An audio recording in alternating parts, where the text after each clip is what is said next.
fa'lam annahu la ilaha illallah. Ketahuilah bahwa tidak ada Tuhan yang paling layak disembah kecuali Allah Subhanahu wa taala. Wastaghfir li dzambika walil mu'minina wal mu'minat, dan mintalah ampun untuk dosa yang engkau perbuat dan juga dosa orang-orang beriman laki-laki dan yang beriman perempuan. Di sini konsep tentang istighfar, amal soleh, dilandasi dengan kalimat perintah fa'lam, yaitu mencari ilmu. Ayat ini kemudian akan kita jadikan kajian pagi ini dalam konteks menjaga generasi muda, yaitu anak-anak dan cucu-cucu kita ke depannya dari gangguan tauhid. Jadi tauhid la ilaha illallah sebagai sebuah ilmu itu tidaklah bisa kita klaim tanpa adanya ujian dan musibah dari Allah Subhanahu wa taala untuk membuktikan mana yang hanya pura-pura la ilaha illallah dan mana yang serius akan memperjuangkan la ilaha illallah. Sehingga dalam sunnatullah, dalam sejarah umat manusia, justru ketika kita mengkaji sirah Nabi Muhammad SAW, kita dapati hidup beliau tidak selalu ideal. Kondisi yang tidak selalu ideal ini yang lalu kita pahami sebagai ketetapan Allah. Ternyata tidak semua rencana yang kita tulis, harapan yang kita langitkan itu selalu diijabahi oleh Allah Subhanahu wa ta'ala. Kita punya keinginan, Allah juga punya ketetapan, dan keyakinan kita sebagai orang beriman, al-imanu bil qada'i wal qadar, iman kepada takdir, qada dan qadar Allah, bahwa apa yang terjadi tidak akan lepas dari ketetapan Allah, dan semua yang Allah tetapkan berlandaskan pada Allah yang maha bijaksana, Allah yang maha adil, dan Allah yang maha pengasih dan penyayang. Maka kurang tepat jika kita dapati anak-anak kita, generasi muda hari ini lalu merasa hidupnya tidak bahagia, merasa hidupnya nelongso, susah, merasa kemudian seperti tidak diperhatikan, tidak diurus Allah Subhanahu wa ta'ala. Karena dalam ayat kursi kita dapati Allah berfirman, Allahu la ilaha illa huwal hayyul qayyum. Allah maha hidup, Allah mengatur semua urusan manusia. Ayat 19 surat Muhammad tadi mengajak kita untuk yang pertama, fa'lam, ayo terus belajar. Maka majelis taklim seperti ini bentuknya sebulan sekali, selapanan, atau apapun wasilah yang bisa kita manfaatkan lewat YouTube, pengajian online, itu semua dalam koridor menjaga kemurnian tauhid. Yang kedua, perintah kita untuk la ilaha illallah ini lalu tidak akan kemudian kita dapatkan secara gratis. Ada ujiannya.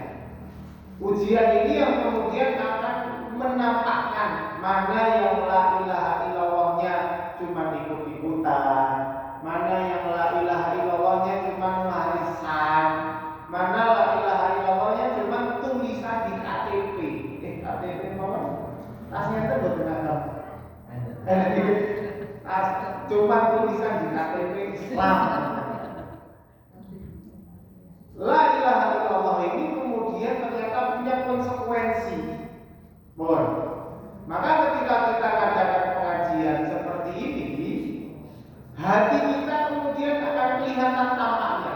yang berangkat cuman gara-gara tuntutan panitia, yang berangkat cuman daripada nanti disindir-sindir sama Pak Hari daripada nanti disinggung-singgung sama Pak RT, Pak RW, sudah tak datang saja. Kita bisa bercermin pada hati sendiri. Majelis taklim seperti ini menurut kita penting atau tidak? Penting. Karena nyatanya ketika kita sekolah negeri, materi tentang agama itu terbatas, kerja membangun karir, tidak semua karir kita dalam lingkup keagamaan. Ya mungkin kalau jenengan dinasnya di Kementerian Agama mungkin lebih banyak materi tentang rohaninya, tapi kalau yang kerja jualan, bisnis, yang punya kantor swasta, yang berangkat sebagai profesional tertentu, aparat negara, polisi, tentara, dokter, berapa banyak bimbingan tentang agama itu bisa kita dapatkan. Sampai hari ini lalu yang bisa kita lihat, satu-satunya momen tempat kita untuk menambah ilmu tentang agama kita justru adalah di majelis taklim, di masjid-masjid, momen-momen selawanan, momen-momen pengajian bulanan, momen-momen wuludan, rejeban. Kalau momentum ini kita anggap tidak begitu penting, lalu dari mana kita akan mengenal lebih dekat bahwa Islam ini adalah agama yang paling Allah ridhoi? Kalau kita hanya mengandalkan pengetahuan kita waktu SD yang pelajaran agamanya ya seminggu sekali aja ya cuma 1 jam 2 jam, bisa nggak kira-kira itu memperjuangkan iman kita saat bertemu orang non yang kafir, yang Kristen, Katolik, yang Hindu, Buddha, yang Yahudi, saat menghina-hina agama Islam kita? Allah orang Islam paling juga cuma ikut-ikutan. Allah orang Islam paling bisanya cuma gandolan sarungnya Pak Yai. Orang Islam mungkin dituduh bodoh, orang Islam dituduh hanya ikut-ikutan dogma, doktrin, malah cuma disuruh ditanya alasannya apa juga mereka tidak tahu. Alasan itu bisa kita patahkan, pertanyaan itu atau tuduhan itu bisa kita patahkan dengan cara menghadiri majelis taklim dan belajar serius. Belajarnya memang harus cukup serius. Makanya nanti mohon maaf ketika kita mulai materi kita menyebutkan data ayat ataupun konsep yang nanti kita ambilkan dari perkataan para ulama, di situ kita dituntut untuk serius menilai konsep ini benar atau salah. Konsep ini apa manfaatnya buat saya?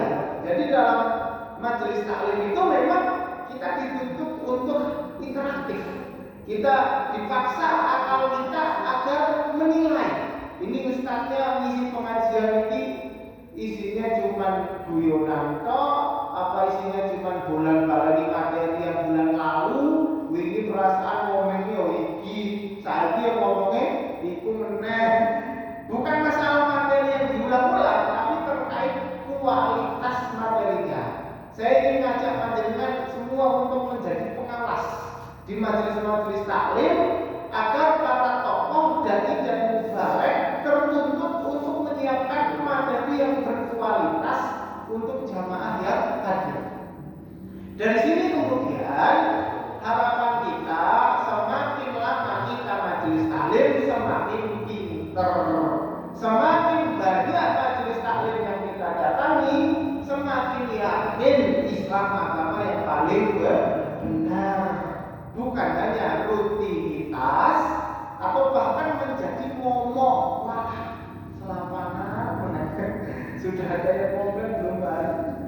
Wah, pengajian lagi malas paling itu aja.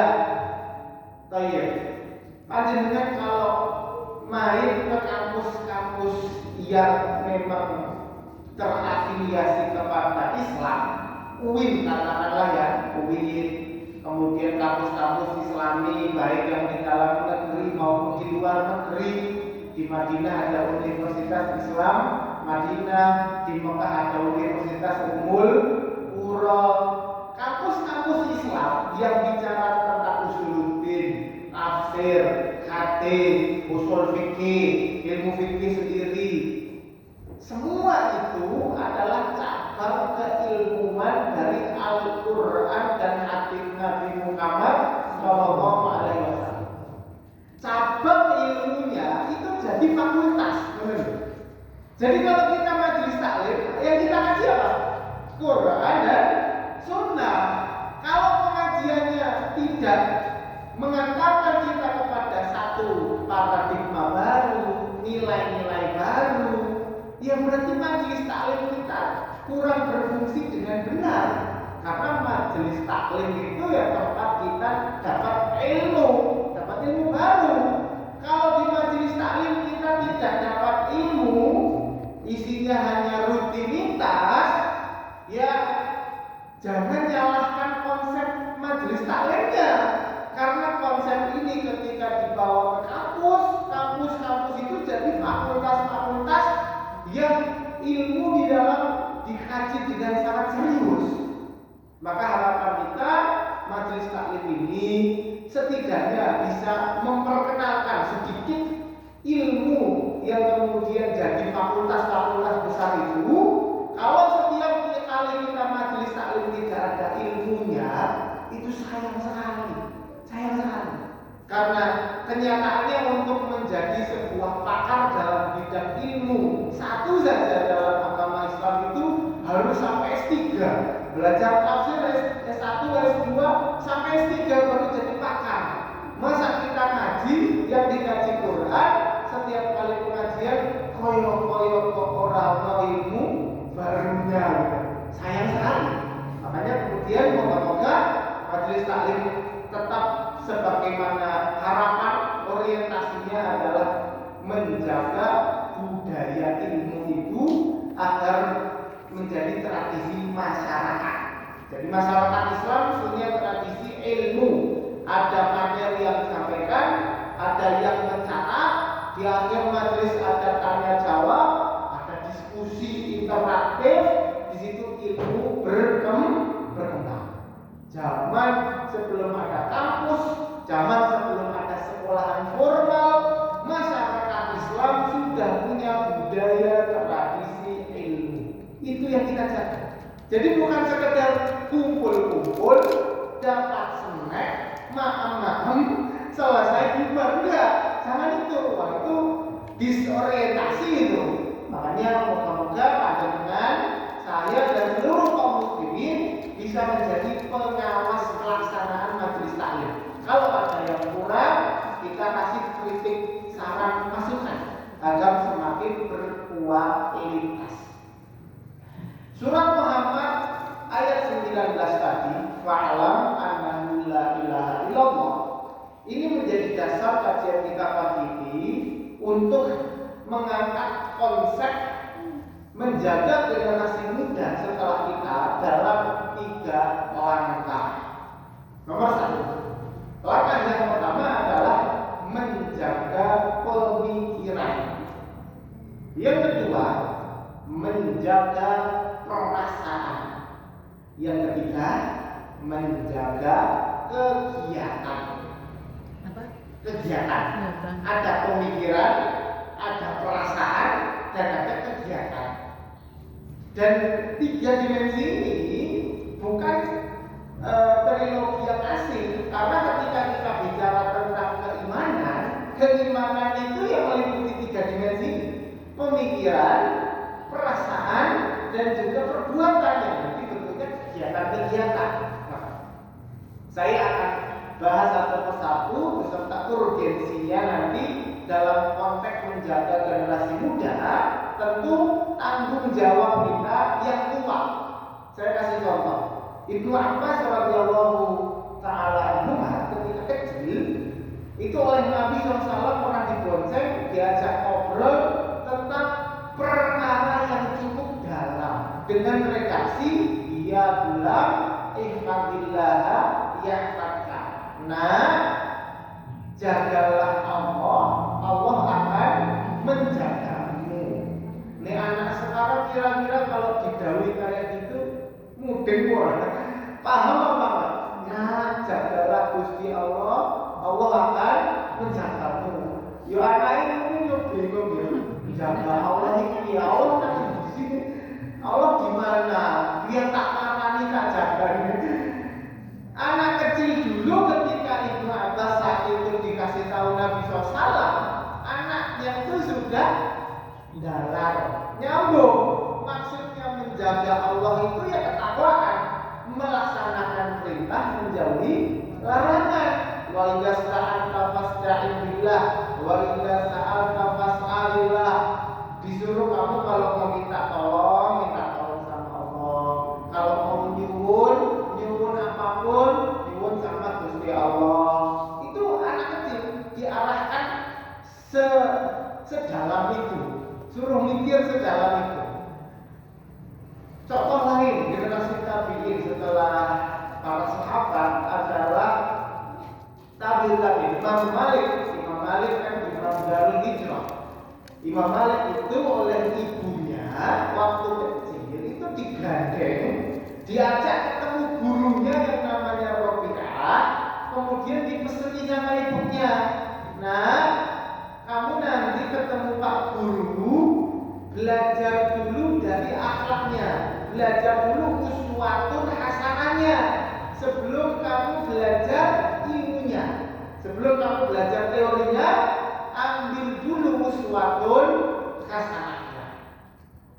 Konteksnya kita yang punya anak, punya cucu, punya ponakan, pertanyaannya sudah berapa kali kita gandeng anak ini untuk ketemu orang-orang soleh?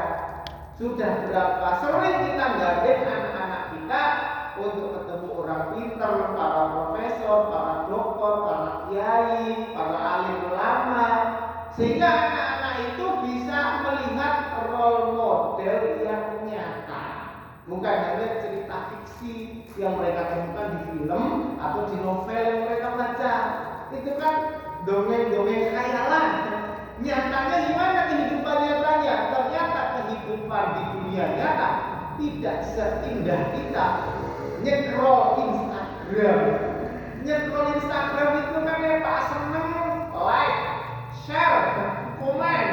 Nek pas orang senang yo dislike, langsung unfollow. Nek iso diblokir bisa.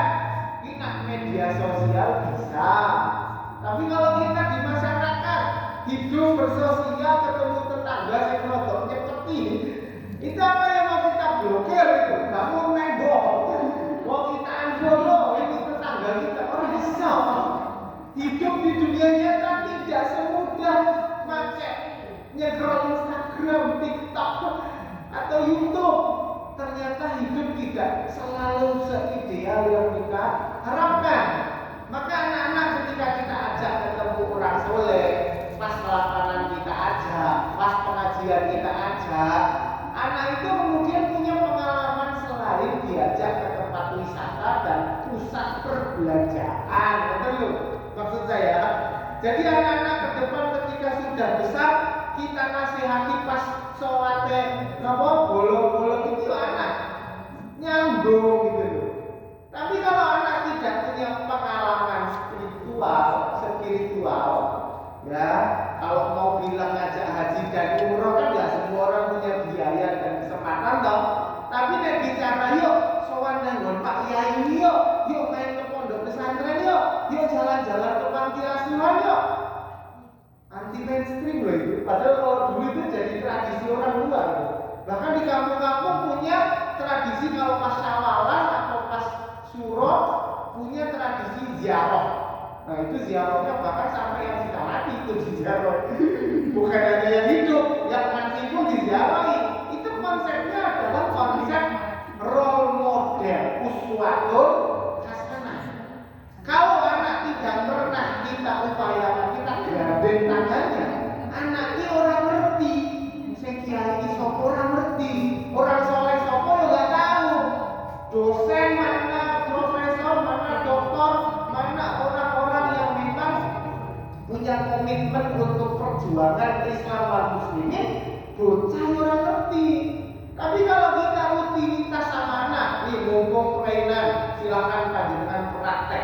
Kita lebih betah ngajak anak kerita maupun pengajian.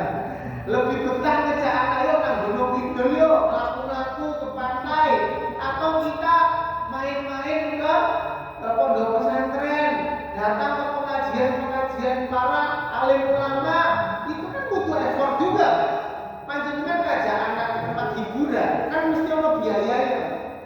Terus ketika kita ganti alternatifnya, yuk kita ke pengajian Ustadz Fulan yuk. Walah nek nang pengajian ki kudunya pakai bensin, jajan anak. Sama saja. Jadi kan ajak ke tempat hiburan juga butuh biaya. Jadi bukan saya ngasih alternatif yang gratis, bukan.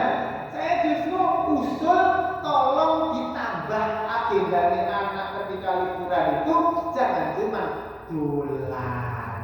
Nanti pas mongsone wong tuane pas krisis nggak punya uang buat jalan-jalan, dia keluar dari anak itu tuntutannya yang dolan. Nah, bapak ibumu lagi hemat, wah orang iso kanca kowe nang Gunung Kidul mosok ora mencak-mencak ganti kursi piring pintu gelas. Kacau. Dari mana anak bisa sekacau itu? Karena kita orang tua nggak pernah didik anak. Pikirannya didik anak itu nek sowan ngene Pak Yai gadak ngamplopi nanti terus dari mana harus bawa bingkisan ini dan itu sesuai tradisi masing-masing ya. Jangan kalau sowan nggak harus bawa seperti itu. Tapi tradisi masing-masing monggo. Ketika kita mikir bahwa kayaknya tidak prospek, tidak menguntungkan saya main ke tempat ustadz ke alim ulama, lebih menguntungkan saya main-main ke pantai, ke tempat wisata. Di situ ada kekeliruan dalam pemikiran. Makanya dari sini, dari keresahan ini, saya ngajak jenengan untuk yuk sama-sama kita merenung, menjaga pemikiran, menjaga perasaan, dan menjaga kegiatan anak-anak kita itu penting sekali. Seperti kita ingin mengamalkan firman Allah Subhanahu wa taala dalam surat At-Tahrim ayat 6, ya ayyuhalladzina amanu qu anfusakum wa ahlikum nar. Yang pertama tentang menjaga pemikiran. Saya kasih contoh sederhana. Menjaga pemikiran itu bagaimana kemudian anak punya prinsip hidup. Dia punya visi hidup yang jelas. Bukan soal cita-cita menjadi profesi apa. Silakan jangan pulang ke rumah atau punya anak usia berapapun silakan tanya. Prinsip hidup kamu, visi hidup kamu apa? Kalau anak masih jawab saya itu pengen jadi profesi tertentu, berarti anak belum paham tentang visi hidup. Nyatanya ketika kita sama-sama di pengajian, panjenengan dengan profesi yang bermacam-macam, ada Pak Takdim, Pak Dokter, ada yang mungkin kontraktor, ada yang mungkin pegawai di perusahaan swasta. Kita tetap sama-sama punya visi hidup. Inna sholati wa nusuki wa mahyaya wa mamati lillahi rabbil alamin. Jadi bukan tentang profesi. Wah, saya pengen jadi tentara. Lah memang kalau sudah jadi tentara nggak sholat, kan tetap sholat. Saya mau jadi dokter, mau jadi insinyur. Memang setelah jadi dokter, jadi insinyur, kamu nggak mau berangkat haji dan umroh. Itu tentang bagaimana kita memandang hidup. Hidup ini sementara untuk beramal sebanyak-banyaknya, bertemu Allah Subhanahu wa taala dalam keadaan husnul khotimah. Prinsip hidup itu. Anak ada kalau nggak kita cekoki, anak itu karena konsumsi media sosialnya intens, bisa jadi lebih intens ngobrol sama HP timbang ngobrol sama bapak ibunya. Jangan heran anak itu menganggap belajar Quran atau datang ke majelis taklim itu seperti pekerjaan para pengangguran. Kados panjenengan nganggur. Saya pengangguran. Lah kurang sibuk apa Pak Dokter, Pak Dimyati sampai kemudian ikut terawih dalam majelis taklim ini. Sebelum saya datang ke sini pun saya izin sama panitia untuk telat. Itu pun karena masih sibuk menerima tamu dari Bekasi yang mau lihat lokasi pondok pesantren yang lagi dibangun di daerah Rejo, perbatasan Kledung Temanggung. Artinya saya yakin jenengan ini bukan pengangguran. Tapi kenapa kita mau rawuh, sama-sama ngaji, sama-sama belajar untuk dapat istiqomah? Karena ini bagian dari prioritas urip. Urip itu duwe prioritas. Ora kabeh selong terus mlaku-mlaku. Tidak semua waktu kita dipakai hanya untuk guyon gitu loh. Kita ini orang hidup sementara gitu loh. Kapan kita mati, bekal ora cukup kan bingung. Makanya kita punya kegiatan jamaah sholat 5 waktu, punya pengajian, punya wirid Quran, punya tadarus, macam-macam. Kenapa? Karena kita semua adalah hamba Allah tanpa melihat profesi. Panjenengan mungkin di masyarakat RT, RW, lurah, camat, bupati, presiden, tapi setinggi apapun jabatan itu, nek pas azan ya, sholat, nggak ada yang bedakan. Dari sini kemudian panjenengan lihat ya, cara memandang value sebuah kegiatan itu kemudian bisa menjadi ukuran bahwa generasi muda hari ini itu sejauh mana mereka beriman kepada Allah. Nabi SAW suatu momen pernah bersabda, maukah kalian pergi ke pasar beli barang mewah? Waktu itu Nabi mencontohkan 2 unta yang harganya mahal. Terus kata para sahabat, waktu itu momennya kumpul sama para sahabat yang tidak terlalu kaya, ahli sufah. Kata mereka yang maulah punya banyak uang, tiap hari belanja, belanjanya barang-barang mewah, maulah siapa yang nggak mau. Kata Nabi SAW, kamu datang ke masjid, belajar atau membaca 1-2 ayat, nilainya, value-nya lebih mahal daripada barang berharga yang bisa kamu beli di pasar. Artinya apa? Kata Nabi SAW, dan 2 ayat lebih mahal daripada 2 barang mewah. 3 ayat lebih mahal daripada 3 barang mewah. 4 ayat lebih mahal dari 4 barang mewah. Dan sejumlah ayat yang kalian pelajari lebih mahal daripada jumlah barang mewah yang kalian beli di pasar. Hari ini kalau ada di antara anak kita atau bahkan kita sebagai orang tua menganggap belajar agama itu tidak profitable, orang menguntungkan belas, maka itu merupakan penyakit pemikiran, di mana kemudian pemikiran kita lebih dekat kepada materialis ketimbang pemikiran yang Islami. Kalau Islam itu memandang value bukan hanya soal harga di dunia, tapi bahkan fadilah di akhirat gitu. Seperti kata Nabi SAW, 2 rakaat sebelum subuh lebih baik daripada dunia dan seisinya. Lah kalau kita 2 rakaat orang nambah tabungan, nggak dapat amplopan, nggak ada bantuan yang ketok motor, ya kan itu males toh. Mau bangun sebelum subuh. Itulah bedanya orang beriman dan orang kafir. Lah kalau kita memandang Quran ini adalah pekerjaan pengangguran, wah sing rawuh nang selapanan kuwi lak nganggur. Nek saya mesti kuwi ora iso makan pengajian. Dikiranya kemudian orang-orang yang belajar Quran itu karena memang melarat, orang duwe pegawaian, nganggur, akhirnya ya wis lah timbang nganggur aku tak melu pengajian. Itu pemahaman orang-orang yang tidak punya iman nunzani. Karena orang beriman, sesibuk apapun mereka akan serius belajar agama dengan profesi apapun. Orang yang kemudian punya iman, bagaimanapun kondisi krisis ekonomi yang mereka punya, mereka akan nabung untuk korban. Mereka akan nabung, ya kalau kapan rezeki berangkat haji atau umroh. Profesi apa?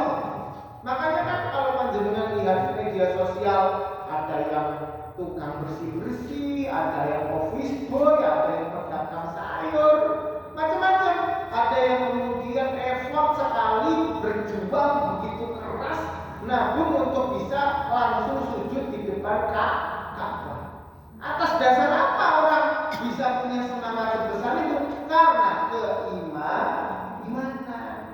Lah hari ini generasi muda kita karena pemikirannya itu terlalu kotor dengan konten-konten yang ada di media sosial, keimanan itu hampir apabila malah nang masjid untungnya apa sih gitu. Mending aku trading saham, mending aku slot juga untungnya lebih jelas kelihatan mata. Nanti bang sholat di masjid, datang pengajian, belajar Quran, bos isin, kemudian susah, koyor nggak dapat apa-apa itu karena kita melihatnya pakai mata materialis. Dikiranya nggak dapat apa-apa. Kalau pandangan orang beriman, sekedar masuk masjid saja niat iktikaf, saldo pahalanya muda. Majelis taklim dinaungi malaikat, ikan-ikan di lautan sampai beristighfar memohonkan ampun untuk mereka yang rawuh di majelis taklim. Ya siapa yang menungso nggak punya dosa? Semua kita punya dosa. Fadilah itu yang membuat kita semangat untuk kemudian datang ke majelis taklim seperti itu. Semut-semut Menjaga pemikiran seperti itu bukan tentang materialis saja. Banyak sekali pemahaman yang kemudian menyimpang, yang kita nggak mungkin bisa menverifikasi mana yang benar, mana yang salah, kecuali kita punya pakem, kita punya Islam dulu, oke? Baru kemudian dengan Islam ini kita timbang itu salah apa benar. Dan yang namanya manusia, seateisnya ateis, mereka tetap punya keyakinan. Setidaknya meyakini ateis itu adalah pemikiran yang benar, itu pun keyakinan. Jadi yang namanya manusia tidak mungkin tidak punya keyakinan. Orang yang jelas foto wae kabeh agama iki nyembah Gusti Tuhan, kabeh tujuannya swarga. Enggak benar. Salah itu. Pemikiran pluralisme seperti itu sesat. Bahkan sudah keluar fatwa MUI itu pemikiran yang sesat. Kalau kita karena saking minimnya kita mempelajari agama sendiri, bodohnya teman. Wawasan kita tentang agama Islam itu secetek anak TK hari ini tentang ilmu pengetahuan umum. Disitulah kemudian kita akan merasa bingung, terombang-ambing. Cuman ikutin yang viral, tren sosial di masyarakat apa yang lagi hype, terus kita ikut-ikutan. Makanya orang beriman itu di saat orang-orang yang tidak punya iman itu bingung, orang beriman itu bisa tetap khusyuk dalam munajatnya kepada Allah Subhanahu wa Ta'ala. Menjaga pemikiran itu akan dikaji dalam, kalau di kampus berarti Fakultas Usuluddin, dalam 3 ruang besar. Yang pertama tentang teologi ketuhanan. Tuhan seperti apa yang paling layak disembah? Sederhananya, Tuhan yang menciptakan kita, Tuhan yang menjamin rezeki kita di dunia, dan Tuhan yang memutuskan siapa yang masuk surga, siapa yang masuk neraka. Biar bahagia kita itu komplit dunia akhirat. Kalau Tuhan jangankan untuk menciptakan kita saja nggak bisa, bahkan Tuhannya dilahirkan dari rahim seorang perempuan, apa layak dituhankan? Enggak. Kalau Tuhannya wujudnya berupa pohon besar, batu besar, perapatan atau sinunggoni pantai selatan yang tidak bisa maringi kita rezeki, ketenangan hidup, bahagia, anak dan sebagainya, untuk apa ditakuti? makanan deh. Kalau Tuhan yang kemudian kita sembah tidak bisa jamin kita masuk surga, Lah nggak layak dituhankan. Itu kajiannya mendalam sekali. Kalau kita puluhan tahun ngaji nggak pernah nyinggung fundamental ini, berarti kita tersesat di majelis taklim. Nggak pernah ngaji kita berarti, karena ini hal yang sangat fundamental. Kita berislam itu kan karena mengakui la ilaha illallah. Apa alasannya? Allah itu paling layak disembah. Itu dikaji sangat mendasar dan sangat tajam dialognya. Kalau kita buka Quran, Al-Baqarah, Al-Imran, An-Nisa, Al-Maidah, itu diskusi panjang lebar sama orang Yahudi dan orang Nasrani. Orang Yahudi Nasrani menuhankan apa? Versi kita orang Islam bukan itu Tuhannya. Diskusi panjang lebar, silakan baca Al-Baqarah sampai Al-Maidah. Al-An'am, Al-A'raf, itu diskusinya sama orang musyrik. Orang musyrik yang tidak cukup Tuhan satu tok itu kurang. Ibaratnya kita kalau punya orang dalam, makin banyak organnya makin lancar gitu loh. Jadi kalau musyrik itu konsepnya nek iso Tuhane mundur saka siji, nek iso yo apik gitu. Kayak Tuhan paling besar Allah, Tuhan kecil yang lain makin banyak makin bagus. Enggak terima kita. Sesat itu. Bahkan orang yang mentuhankan lebih dari satu itu orang tahu mikir, seperti Al-An'am, seperti hewan ternak, bahkan lebih sesat. Enggak mikir berarti. Nanti masuk Al-Anfal atau Taubah, diskusi sama orang-orang munafik, sholat yang pura-pura, pakai kerudung cuman pura-pura, terus datang pengajian cuman pura-pura. Orang munafik pura-pura, yang ditipu dirinya sendiri. Karena nanti di akhirat semua pura-pura itu sia-sia, tidak jadi amal soleh. Itu diskusi panjang lebar, itu 10 juz itu di dalam Quran.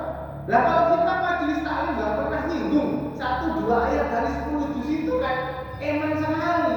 Sayang sekali majelis taklim kita tidak dipenuhi dengan argumentasi yang kuat yang mendukung bahwa Islam ini agama yang paling rasional. Islam ini agama yang paling masuk akal. Agama yang lain ora karuan. Tuhan mau lah, Tuhan ada yang di langit, ada yang di bumi lah, ada Tuhan koyo film Avatar itu loh. Ada dewa itu kan konsep Tuhan dewa. Ada dewa matahari, dewa ini, dewa itu.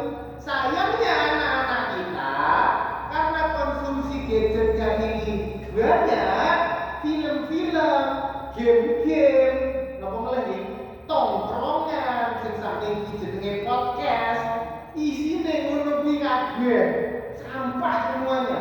Sampah dalam pengertian merusak pemikiran orang Islam yang lurus. Lah gimana? Buka film kartun isinya dewa matahari, dewa bulan, dewa langit, dewa bumi. Bahkan zaman saya kecil kan, pasti jenengan juga resani. Ada manusia siluman, setengah manusia setengah kera, yang katanya bisa sampai ke langit, bisa merubah catatan takdirnya sehingga tidak bisa mati, sing diarani keras sakti. Itu zaman saya kecil film-film syirik kayak gitu payu. Apalagi sampai hari ini, Pak, lebih ngawur lagi kesirikannya. Dan itu anak-anak kita terpapar. Lah, sudah terpapar tercemari dengan polusi itu tidak pernah difilter, dijak pengajian tidak tertarik, diajak belajar Quran dilihat tidak profitable, pas manfaatnya apa, tidak meningkatkan karir saya, semuanya diukur dengan materi. Itu kan di titik terendah seorang muslim itu ngaku beriman kok kalau ngaji Quran malas, suruh belajar Islam tidak tertarik. Jadi Islam ini versi sopo kalau bukan versi Quran yang kita ajak ngaji kok nggak tertarik gitu. Kan normalnya orang itu Islam, yakin Quran itu firman Tuhan, dia akan menuntut Quran. Apa yang semua menjadi keresahannya itu harus dijawab Al-Quran. Kan harusnya gitu, karena dia yakin Quran yang paling benar. Tapi ada orang Islam itu yang ngaku Islam itu benar, Quran itu firman Tuhan, tapi diajak baca Quran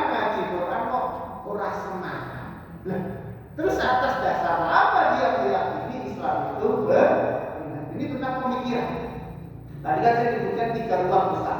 Ruang pertama tentang teologi ketuhanan, ruang kedua tentang nubuat kenabian, ruang ketiga tentang alam gaib.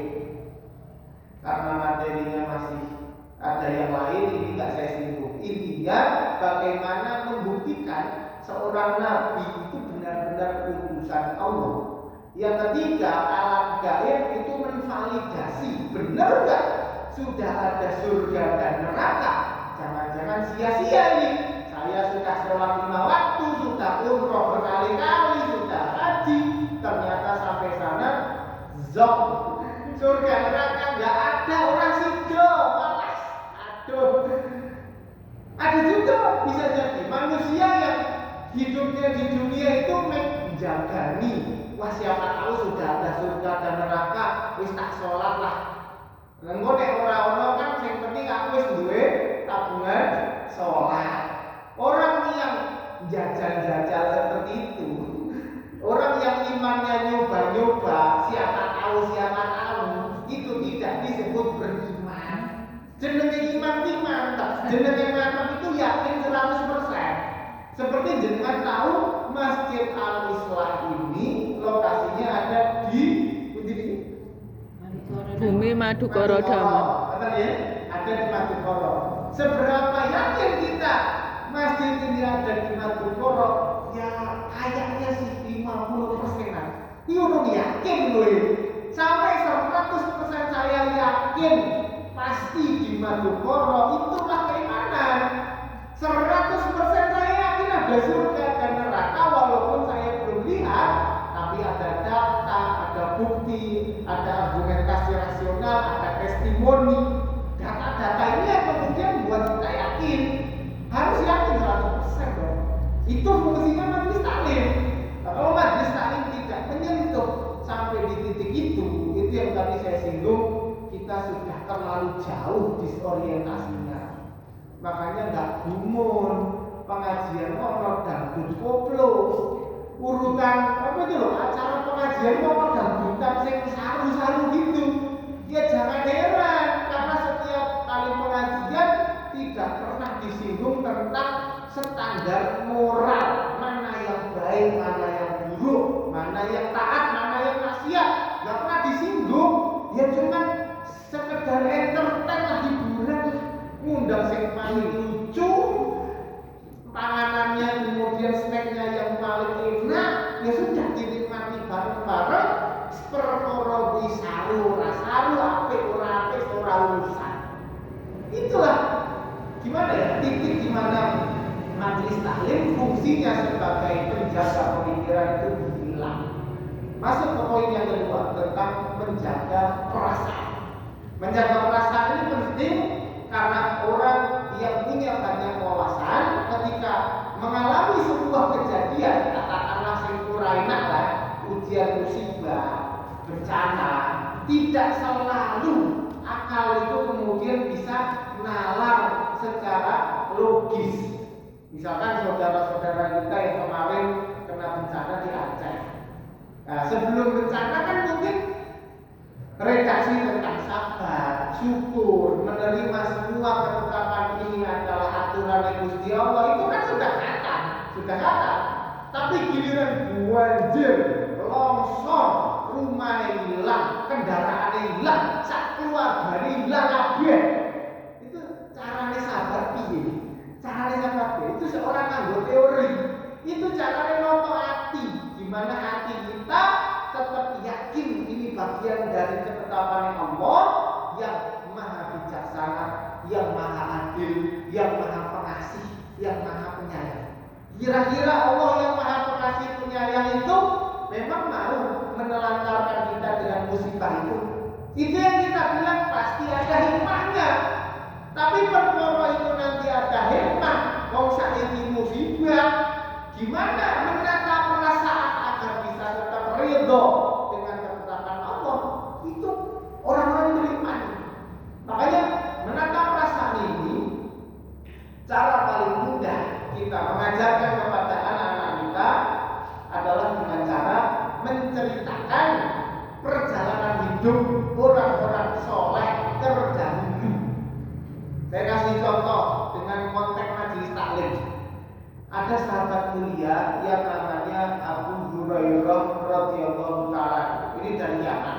datang ke Madinah, numpang di masjid, disebut ahli sufa. Abu Hurairah itu ketika Nabi SAW wafat, beliau adalah sahabat yang paling banyak menghafal hadis, kurang lebih 5.000 hadis, yang jumlahnya lebih banyak dari hadis yang dihafal istri Nabi, lebih banyak dari Abu Bakar Umar, sahabat mulia setelah Nabi SAW. Sehingga tidak heran sampai detik ini kaum orientalis, orang-orang yang tidak suka Islam, menuduh Abu Hurairah bohong. Ngapusi sampean, wong bojone Nabi SAW saja ngapal hadis tidak sebanyak sampean. Abu Bakar yang Islamnya paling pertama dari sampean aja tidak sebanyak itu.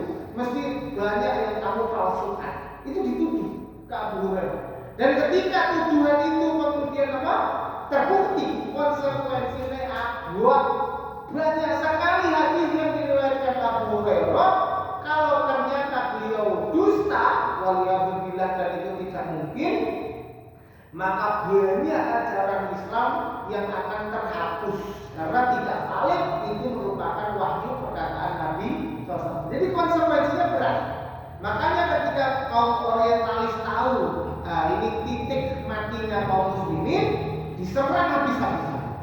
Dan tuduhan itu bukan hanya hari ini, bukan cuma orang-orang liberal di kampus-kampus Islam, bukan. Dari sejak Abu Hurairah hidup, tuduhan ini sudah sampai ke kuping beliau. Kata Abu Hurairah menjawab tuduhan itu, menuduh kok banyak sekali hadis yang kamu hafal.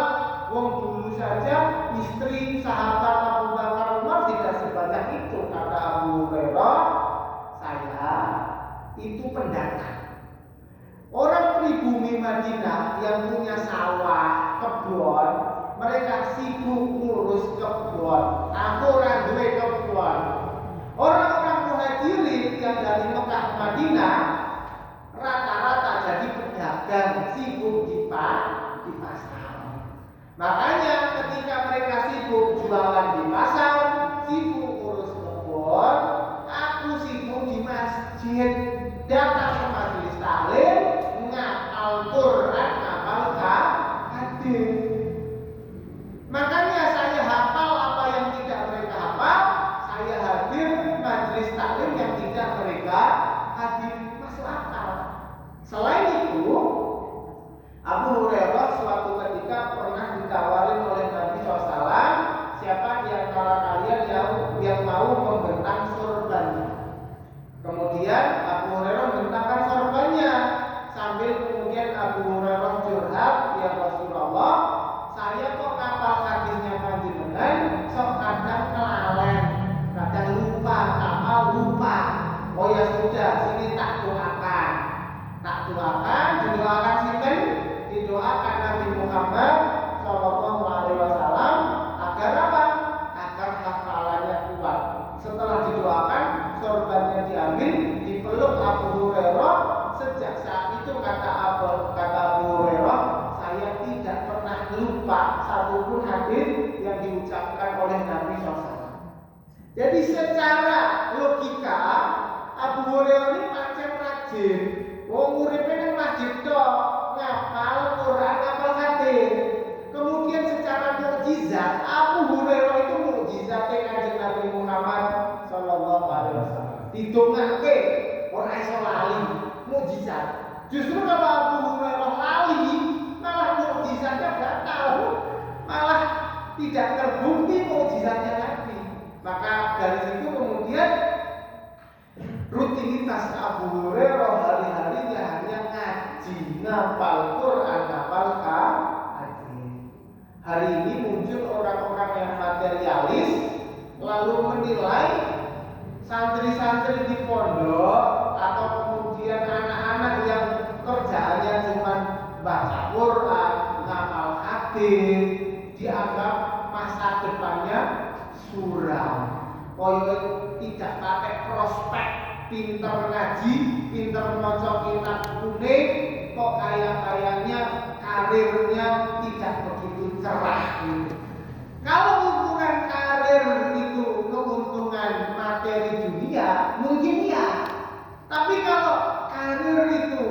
kita anggap sebagai dunia akhirat dan ingin meniru Abu Hurairah, hari ini siapa yang belum pernah kerungu Abu Hurairah jatuh? Seumat muslim sedunia kabeh ngerti Abu Hurairah, walaupun tidak pernah tahu Abu Hurairah ki artine apa, jenenge sapa, aneh men Abu Hurairah. Tapi yang maca hadis mesti ketemu jenenge. Fadilahnya apa enggak? Ngalah-ngalahin yang gajinya miliaran. Apa enggak ngalah-ngalahin yang punya SPPD hari ini? SPPD kan baru wingi kae. Abu Hurairah dari 14 abad yang lalu sampai kiamat namanya akan terus disebut. Saya duwe SPPD programnya begini Pak Prabowo kan cuma pas dia jabat aja, dia selesai jabat yo mbok presiden berikutnya lanjut apa enggak. Kalau cuma mengukur keuntungan materi, kita umur hanya 60-70 tahun. Kalau pengen pahalanya ngalir sepanjang abad, yang diwariskan yo ilmu.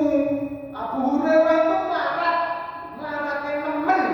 Saking nemennya itu sering Abu Hurairah itu mengkurap di masjid, nahan lambungnya ini karena kelaparan. Dikira orang senaput. Kamu ngapain? Aliran. Saking laparnya orang duwe panganan, akhirnya harus ngempet lambungnya biar gak terasa lapar. Abu Hurairah cerita, saya itu karena di Madinah gak punya dulur, gak punya siapa-siapa, numpang urip nang masjid, disebut ahli sufah. Itu sering sok kadang ketemu orang di luar masjid itu sengaja takon iki ayat tafsir apa ya. Tapi waktu tanya itu aku ngerti jane tafsirnya apa. Ning aku berharap moga-moga orangnya ngampir ke aku nang omahe. Berharap biar diampir ke rumahnya, biar disuguhi. Kejadian pernah sama Abu Bakar, wahai Abu Bakar, ayat ini tafsirnya apa ya? Kata Abu Hurairah cerita sendiri. Kata Abu Hurairah, janjane aku ora pakai niat takon, wis pengen diampir nang omahe biar dapat suguhan. Ternyata Abu Bakar tidak begitu peka, ditinggal rumah. Aduh gagal ya. Tanya Umar lewat. Umar juga tidak mampir ke rumahnya, gagal. Berikutnya yang datang Nabi Muhammad Sallallahu Alaihi Wasallam. Lihat mukanya Abu Hurairah, mungkin Nabi SAW yang ngerti muka wong-wong aliran, muka orang kelaparan. Sama Nabi SAW disenyumi Abu Hurairah, ya belum sempat taken terus ayo pindah ke rumah. Wes alhamdulillah disuruh pindah ke rumah, sampai di rumah ada satu teko isinya susu. Ya sih? Dapat susu, wah sumringah Abu Hurairah lapar, jarang makan enak. Ya jangankan makan enak ya, untuk jamin perut ini kenapa terisi saja belum tentu. Dapat satu teko susu, Nabi SAW kemudian tanya, itu teman-temanmu di masjid ada berapa orang? Panggilin semuanya ke rumah. Waduh, nah ini cuma satu teko, buat aku tok aja kurang. Lah kok suruh manggil temennya yang di masjid, jumlahnya padahal puluhan. Waduh ya, karena disuruh nggak punya pilihan, dipanggil sampai ke rumah. Tradisi ini orang Arab dan itu tradisi Islam. Orang yang pegang makanan nawari itu makan minumnya terakhir. Jadi posisi yang pegang teko Abu Hurairah, kancane dompet ora rumah. Nabi SAW, Allah wis orang kebagian ini pikirannya kalau sak teko orang datang satu rumah. Akhirnya apa? Dielingi kepada teman-temannya, satu persatu minum sampai geleger. Minum lagi sampai puas, minum lagi puas, gitu. Sampai kemudian selesai, tinggal Nabi SAW dan Abu Hurairah. Kata Nabi SAW sambil senyum, wahai Abu Hurairah, tinggal kita berdua ini. Gimana? Silahkan kamu minum. Nabi nyuruh Abu Hurairah minum. Alhamdulillah masih dapat diminum. Sudah minum lagi, minum lagi. Sudah minum lagi. minum terus sampai Abu Hurairah bilang, ya Rasulullah, full, wes gak ada tempat buat minum lagi. Sudah, setelah Abu Hurairah minum, baru Nabi SAW minum. Mukjizat tentang makanannya nggak habis itu kan banyak, bukan cuma ini kok, banyak sekali. Dan ini salah satu menjadi mukjizat Nabi SAW. Mukjizat itu adalah ketentuan alam semesta dari Tuhan yang seharusnya seperti apa, tetapi diubah dalam beberapa saat. Seharusnya api itu membakar, tapi ketika Nabi Ibrahim dibakar, api itu dibuat Allah tidak membakar. Seharusnya tongkat tidak bisa berubah jadi ular, tapi ketika Nabi Musa melawan para penyihir, tongkatnya Allah izinkan berubah jadi ular. Itu mukjizat, seperti itu konsep mukjizat. Surat dinas resmi dari Allah Subhanahu wa taala kepada nabi dan rasulnya. Dan itu hal yang biasa. Walaupun kita lihat sebagai sebuah keajaiban, tapi hal itu tidak diwariskan. Nabi tidak ngajari kepada para sahabat, ini tak warai wiridan amalan mensusumu orang entek. Biar berasku rasa tuku nang warung, amalan iki orang mau. Nabi tidak pernah ngajari wiridan amalan yang sekti-sekti seperti itu.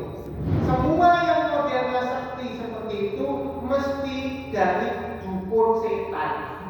Kalau belajar syariat Islam yang diajari mesti baca Quran, baca hadis Nabi SAW. Yang sekti-sekti orang payu, orang payu. Kalau kan payu karena dukun, jualan. Tapi kalau belajar Islam tidak ada kesaktian yang Nabi wariskan. Nabi itu sakti sekali. Bulan saja dibelah.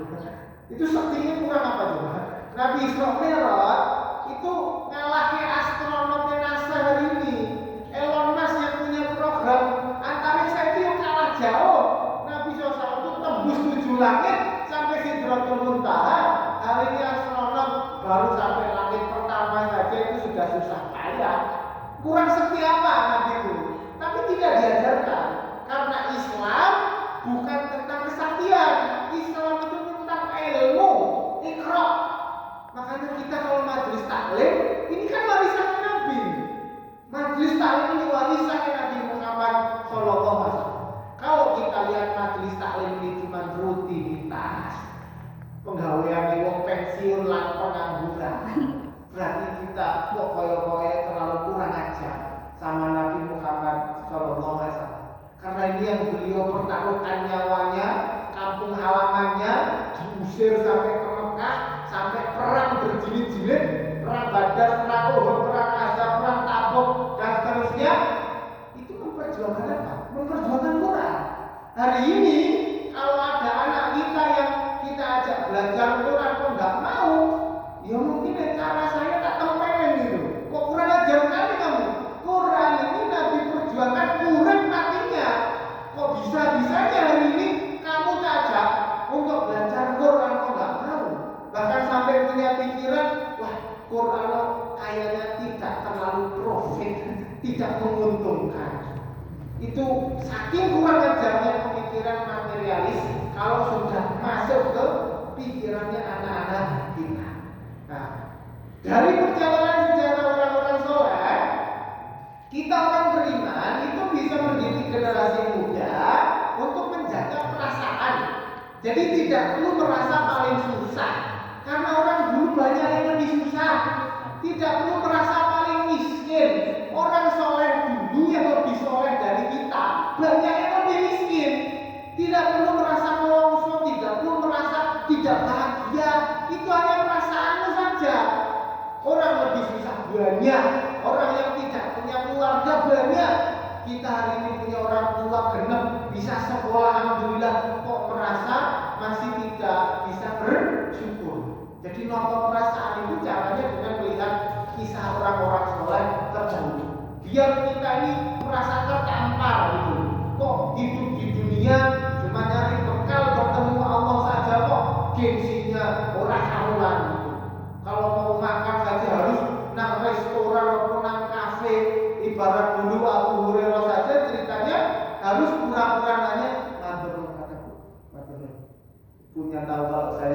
berbusa-busa. Abu Hurairah saja yang dulu untuk makan saja itu harus pura-pura nanya biar diundang ke rumah Abu Bakar, Umar dan Nabi SAW. Hari ini perkara makan saja jadi perkara kalau mati. Ibunya lupa nggak buatkan kopi, lupa nggak masak masakan kesukaannya suami, punya perkorone bisa seminggu, sesasi. Kenapa kita memperlunya masalah yang seharusnya bukan masalah? Karena bisa jadi visi hidup kita sudah salah. Makanya ketika majelis taklim seperti ini, kita kembali kemudian tawasau bil haqqi wa tawasau bis sabr. Menasihati, mewasiatkan kebenaran, saling menasihati dalam kesabaran. Yang sabar di dunia ini sementara. Sabar kosor-kosornya kita, Nabi SAW hidupnya lebih susah dari kita. Jadi alhamdulillah, apa yang ada dinikmati. Nggak ada yang diikhtiari. Kerja ono sing halal, bismillah. Gitu. Tidak perlu kemudian neko-neko sampai kemudian nabrak halal haram. Yang terakhir sebagai penutup tentang menjaga kegiatan musim liburan. Saya punya anak mondok di rumah, mau pulang nggak mondokan. Mungkin anak kalau sekolah umum yang biasanya pagi berangkat sekolah, sekarang di rumah sama orang tua. Kita orang tua punya kewajiban nata kegiatan anak. Yuk anak pagi waktu subuh ngapain? Sebelum subuh bangun jam berapa? Habis subuh wiridannya apa? Nanti sudah terbit matahari mau dolan silaturahim ke siapa? Nanti waktu duha mau olahraga apa? Kita orang tua punya tanggung jawab. Itu anak bocah belum bisa mikir. Walaupun dia katakanlah sudah SMP SMA, kalau cuma ngikutin teman-teman sayang sekali. Kalau sudah kumpul sama teman-teman cek sewu, terbiasa ngumbar Allah, terbiasa ngomong yang kotor, terbiasa interaksi yang bahasa kita orang patut lah. Kalau anak sudah terbiasa maksiat, nanti kemudian rembetannya nyepeleke syariat. Awalnya nang sekolah nang pondok serta jamaah, terus nang omah jadi males jamaah, sholat popo ora jamaah kan ora wajib sing penting sholat.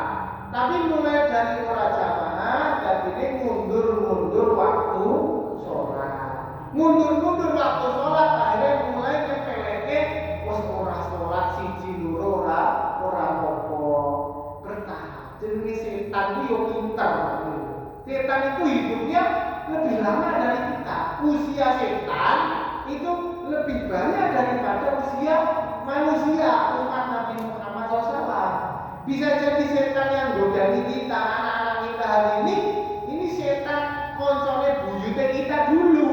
Jadi potongan dulu buyutmu tak godani ini terus terprosok kemaksnya ya paling anak putune kurang lebih bodoh. Pengalaman banyak setan itu. Makanya kita sebagai manusia tetap butuh noto kegiatan yang positif, terutama untuk anak-anak. Tidak harus selalu ngaji pengajian, tidak harus ya. Yang penting positif, olahraga bareng, silaturahim, belajar hal-hal baru, meningkatkan skill sopo wae lah. Yang penting orang tua itu andil. Jangan kemudian anak-anak dicul, apalagi dilepas. Tapi dilepas karo nyekel HP. Wes iki musibah, sumber musibah kuwi.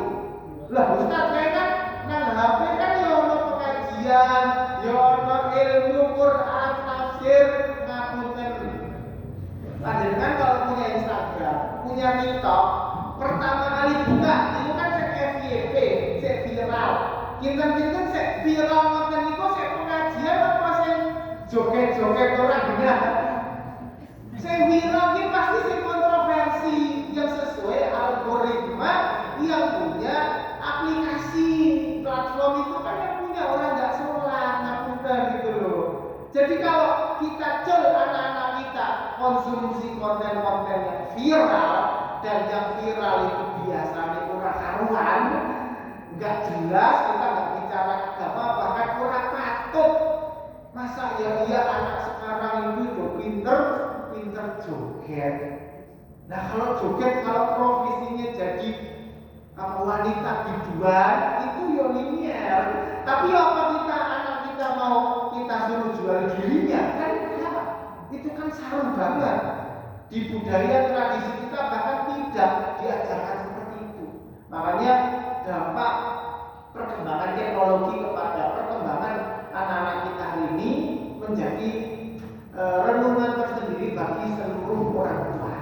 Makanya tadi dari surat Muhammad ayat 19, konsep ilmu, konsep la ilaha illallah itu mendasari sebelum kita wastaghfir lidzambika walil mu'minina wal mu'minat. Sebelum kita berkarya, beramal soleh, profesi apapun, ilmu dan la ilaha illallah ini sudah harus mapan.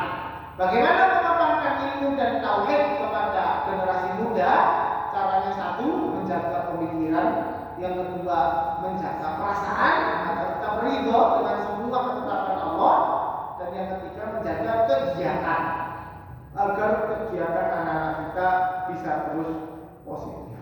Orang tua, saya cerita Imam Malik tadi yang gandeng Imam Malik ketemu gurunya siapa? Orang tuanya. Ibnu Abbas bisa jadi ahli Quran itu yang bimbing siapa? Orang tua. Maka orang tua kalau sudah seorang kokoh, yang penting kok pekerjaannya sudah terjamin pekerjaan, itu bukan berarti tugas kita sebagai orang tua mendidik itu selesai, enggak. Anak sudah kerja, nih orang tahu sholat, ini tanggungan orang tua. Tetap miliki anak. Piye nak, subuhanmu wis urung. Pertanyaan sederhana, tapi anak merasa terus diperhatikan orang tua, itu menjadi hal yang penting. Rukun iman, rukun Islam, hal-hal pokok. Kita nggak bicara yang jelimet-jelimet. Perkara sholat aja, nak, dijaga sholatnya, profesi apapun, sebesar apapun gaji yang kamu terima, sholat, nutup aurat, jangan sampai ditinggal. Yang sedikit ini semoga ada manfaatnya. Kurang lebih sudah 1 jam. Apa yang kita kaji pagi ini moga-moga menjadi tambahan ilmu, terutama buat para orang tua yang notabene hadir di majelis taklim ini. Buat saya yang bicara, jenengan yang mendengarkan, moga-moga jadi ilmu yang bermanfaat. Ilmu manfaat itu tandanya bisa kita praktekkan, bisa kita amalkan. Kurang lebihnya saya mohon maaf yang sebesar-besarnya. Moga-moga Allah Subhanahu wa taala berikan kita nikmat iman, nikmat Islam, nikmatnya istiqomah, nikmatnya tentreme urip, nikmatnya kita hidup tentram apapun kondisi dunia yang terjadi. Kita yakin kepada Allah Subhanahu wa taala semuanya pasti ada hikmahnya. Kewajiban kita menjalankan rukun, kewajiban kita meninggalkan maksiat larangan tetap kita lakukan sebagai hamba Allah. Rabbana zalamna anfusana wa in lam taghfir lana wa tarhamna lanakunanna minal khasirin. Rabbana ighfir lana wa li walidina warhamna rabbana shighara. Rabbana hab lana min azwajina wa dhurriyyatina qurrata a'yun waj'alna lil muttaqina imama. Ya Allah, pemirsa kami, orang tua, anak turunan kami, Allah, jadikan mereka orang-orang yang terus menyembahmu sampai akhir hidupnya, ya Allah. Allahumma ighfir lana wa li ikhwanina alladziina sabaquna bil iman wa la taj'al fi qulubina ghillan lil ladziina amanu rabbana innaka ra'ufur rahim. Allahumma irfa'na al-wabaa'a wal balaa'a was zalazila wal qihata wal fitan ma dhahara minha wa ma batana min baladina hadha khassah wa min sa'iri biladil muslimin. Allahumma ij'al hadha balada amina wa junubna wa badina tahta al-islam. Ya Allah, lindungi negara kami, buat air tentram, baldatun thayyibatun wa rabbun ghafur, dan jauhkan anak kami dari segala macam bentuk maksiat, kesyirikan dan kekufuran. Allahumma habib ilaikal iman